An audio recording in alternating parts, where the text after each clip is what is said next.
Now that Gamescom is past and the TGS conferences are over, we finally have a clear picture of the games releasing in the last quarter of 2025.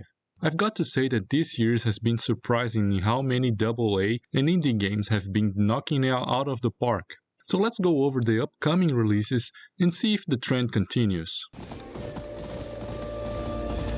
October is packed, as usual.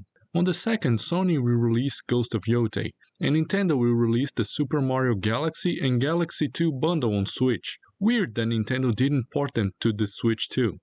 Another game dropping on October 3 is Digimon Story Time Stranger. On October 9, Dorimo will be releasing the beat-em up Absalom. Keep an eye on this one since every beat-em up with Dorimo's involvement ended up great.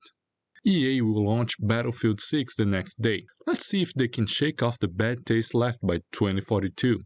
On the same day, Bandai Namco will launch both Little Nightmares 3 and the enhanced edition of the two previous games.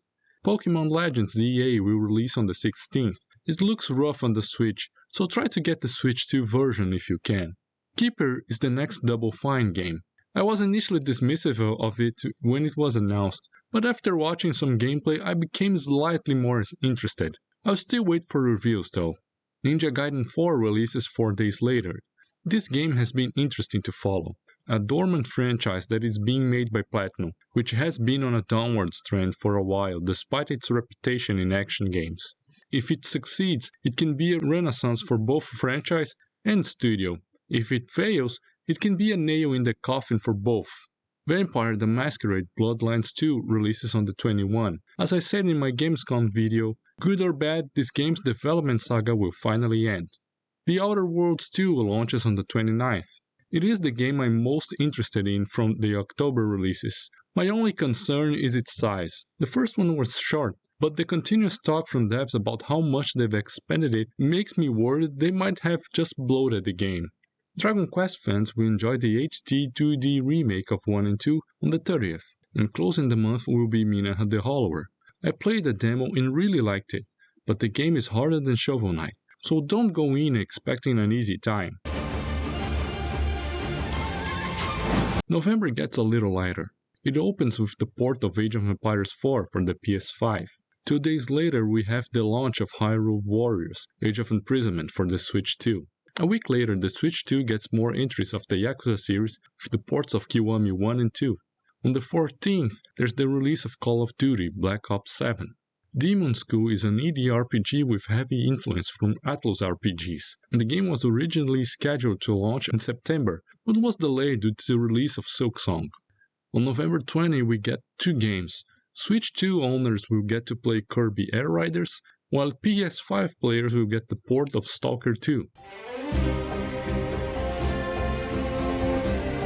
December closes out the year with just 2 noteworthy releases, both on the same day, December 4. Square Enix will release Octopath Traveler 0. It is a port of the Champions of the Continent mobile game. I played but wasn't into it, mostly because I didn't like the controls. Maybe the port will change my mind, but I can't say I'm excited for this game. The other release is Metroid Prime 4 Beyond. In the last Direct, Nintendo revealed a new open area in the game, a desert where Samus will travel using a motorcycle. I'm not sure if this is the right addition for the Metroid, considering the franchise is known for detailed exploration. The marketing for this game has been weird. At times it feels like Nintendo just gave up, showing trailers and planning to release the game with little fanfare.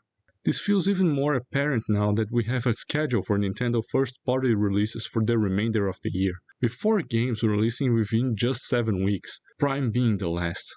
This could negatively impact sales, as Switch 2 owners may be backlogged with other first-party titles and thus choose to skip Prime 4.